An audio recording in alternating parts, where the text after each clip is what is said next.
I've got to hear about your Titan II survivor story. Everybody I mention it to thinks it's the one that happened in 1980 because we also had a Titan II missile crisis in 1980. But yours was in 1965, the first one. You were 17 years old, a high school graduate, soon to be going off to play football at college for the University of Arkansas, and it was your first day on the job. What happened? Well, it was it was the first day when it blew. But what people didn't know, I worked there the whole summer before. My dad was a business manager for the pipe fitters, steam fitters in Little Rock, so he got me a job as a laborer. So I was able to work there in the summer, and it was an incredible job. 68 degrees, and during the summer when it was 105 in Arkansas. Why was it 68 degrees? It was totally air conditioned underground, like a big city. Oh, I see. Like a big city underground. So, I got to work there all summer. Made some money where I could go, get ready to go to school the next year. That was the year after your junior college. That was between my junior and senior year. Yeah. So, I had aspirations of playing ball at Fayetteville. Now, let's be real honest. I was a pretty decent high school player, but those boys at Fayetteville were a lot better than I was. So God probably did me a favor, but not putting me through that. But what happened was that next summer, before I go to school, I wanted to really be in incredible shape, just incredible shape. So I worked behind a jackhammer, shoveling shale all summer. And I was probably in the best physical condition of my life. And my dad said, okay, before you get ready to go to school, go for 2 days and all this to try out, I'll let you work on the bases. I'll let you work. Did your dad work at the bases? No, he was in Little Rock, but he had men that worked there. I got you. There were pipe fitters, steam fitters that belonged to Local 155 out of Little Rock, because there were, pipe fitters, steam fitters, there were electricians, there were sheet metal workers, all because it was a remodification of the missile silo. So he was a subcontractor. Well, no, he was just a union man. I got you. That had union employees that worked for him. But and this was right in the middle of the Cold War. We were trying to keep up with Russia, so we were doing this and they would do this. So this Titan II program was all a function of that. But anyway, so I come to Jacksonville Air Force Base and go through the checking in and all this on the Friday before I go to work on Monday. And I get my identification papers and all that. So I go to work Monday morning, and and like I say, it was an incredible job. You go in what they call the hole down underground. You go in there at 8 o'clock. Then they had a deal that come out at 10:15 for a smoke break. Then you go back down in the hole, come out at 11:45 for lunch, and then go back in at 1 o'clock, come out at 3:15 for a smoke break, and then come out at 4:30 and go home. Perfect. So it was ideal.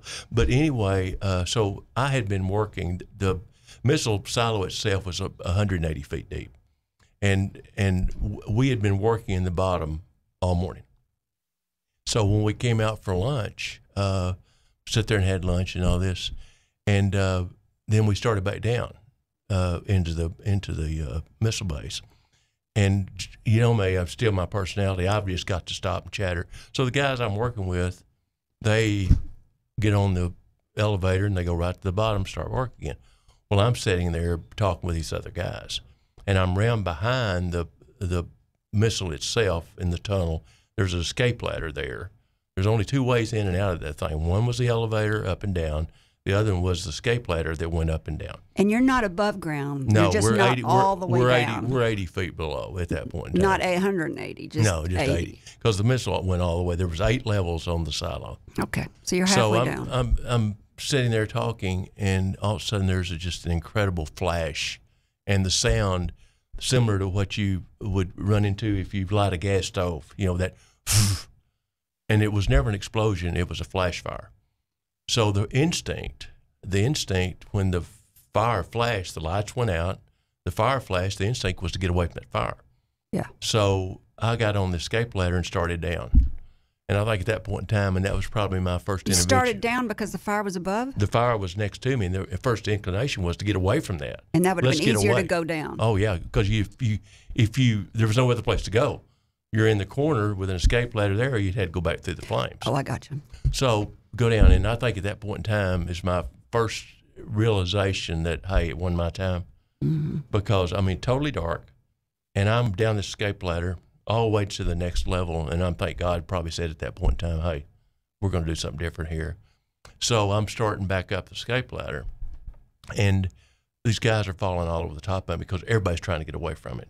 And I get back up to where we were, lights are still out, and I feel my way back around that gun barrel to a cableway which led to the control center. And, of course, in that control center, the gauges were going nuts. Everything was happening. They knew something was wrong. And so they come running down. Well, I collapsed in the cableway from smoke inhalation. And so they got me up, threw me in the decontamination shower, washed me off, and they kept – I was 2 at this point in time, and they kept saying, hey, you're going to be fine. And I kept saying over and over, God, don't let me die. Because, I mean, I'm in shock at this point in time. And they put me in an ambulance. And that, Kerry, that's the longest ride I've ever had because there was so much pain. And I went to Porter Rogers Hospital in Searcy because that was the closest one. And I got the emergency room, and they hit me with 2 shots of morphine. And at that point in time, the pain was over. But there was so much scurrying around in that hospital because they didn't know what they had coming. You know, you got 55 workers on that silo. So they were scurrying around. Well, nobody else got out. They thought, get ready, everybody's going to be coming. Coming here. But nobody else got out. And what happened was through the investigation process, and my dad was on the investigating committee, but through the investigation process, they discovered nobody burned. It was all smoke inhalation. And I've made several talks, obviously, over the last 50 years or whatever since it happened. And the most comforting thing, I talked to the White County Historical Society. And what was really interesting, there were a lot of people that are my age that lost their parents. Because there were a lot of people from Searcy, Rosebud, through there, that lost their dad or their brother or whatever. Mm-hmm. And I was able to tell them, hey, they never suffered. It was over in just a matter of seconds. But I was tell you a really story that'll send chills. My wife and I are getting ready to leave after the talk. And a lady came up, a little older than me, came up and she said, thank you for your talk. She said, can I see your hands? And I thought, now, where are we going with this? You know, can I see your hands? So she's looking at my hands and she said, I was the nurse in the emergency room when they brought you in. And she said, I never thought that you'd use your hands again because that's how bad they were burned. And, boy, we both hugged each other, and I said, I am so glad you're here. But it was... your hands look fine. Yeah, well, you know, what was really interesting, for the long period of time that I'm in the hospital, I never had any more pain.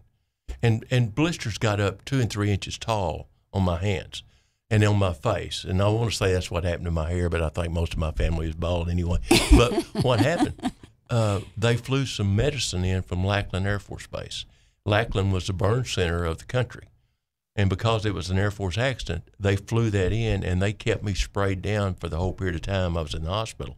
And then 3 days before I left, they came in with some tongs and scraped all those blisters away, and there was new skin already forming underneath them. My mother couldn't figure out why I wasn't having any pain, and so she bent over to kiss me goodnight as she was leaving the hospital one night, and her whole mouth went numb.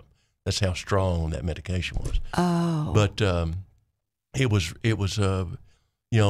quite an ordeal. I went to Washington right after I started school because the trial was going on. You know, there's 53 people that have lost their lives. So now the big deal is who was to blame. Right. And so Peter Kiewit was a contractor at that point in time. So you had either the contractor or the Air Force.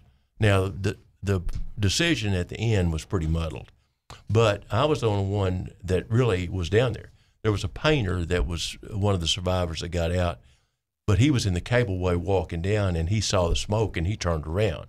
And I think he was in the hospital one night just for observation. But I was down there, and the attorneys kept wanting me to say there was somebody welding down there which caused this thing to happen.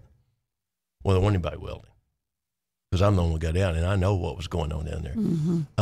And then what happened, too, there was another side to the story, and that is every base that was active as far as construction, an Air Force crew of escorts would come out from Jacksonville every morning. And if you went into the silo, you had to have an escort with you. And the escorts had sensor detector belts, like a little klaxon, if you will, that if they detected any odor whatsoever, that klaxon would automatically ring the siren, and we'd come out of there. So we had test drills all the time. Or if some fake thing would happen, an odor would happen, we'd come out. Well, there weren't any down there, or they'd still been there. And so what they discovered was that the security at the Air Force bases had gotten really lax because they were in the second year, third year of remodeling and all that. And all the escorts were playing gin in the Quonset hut on top ground. So there never was an official ruling, but the word came down, was it an Air Force problem or was it a construction, a construction company problem? So you think because they weren't using the sensors that there was an odor leak that had been going on for a while? The investigating committee discovered we were running fuel from the bottom to the top.